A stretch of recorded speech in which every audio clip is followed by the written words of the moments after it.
America Iran మధ్య శాంతి చర్చలకు పాకిస్తాన్ వేదికైంది. ఈ చర్చల కోసం ఇరాన్ నుంచి బయలుదేరిన విమానంలో ఒక ఉద్వేగపూరిత వాతావరణం కనిపించింది.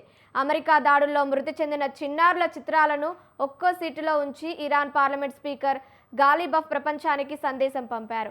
అలాగే ఆ సీట్లలో రక్తంతో తడిసిన వారి బ్యాగులు, బూట్లు, కొన్ని పుష్పాలను ఉంచారు. వారి మృతికి నివాళిగా ఆ విమానానికి మినాబ్ 168 అని పేరు పెట్టారు.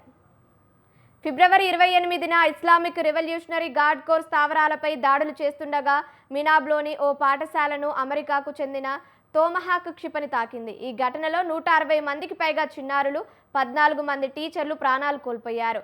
గాలిబఫ్ తాజాగా ఆ ఫోటోను షేర్ చేశారు. విమానంలో తన సహచరులు మినాబ్ 168 అని ఎక్స్లో పోస్ట్ చేశారు. ఈ రకంగా యుద్ధంలో తమకు జరిగిన నష్టాన్ని ప్రపంచానికి చాటారు.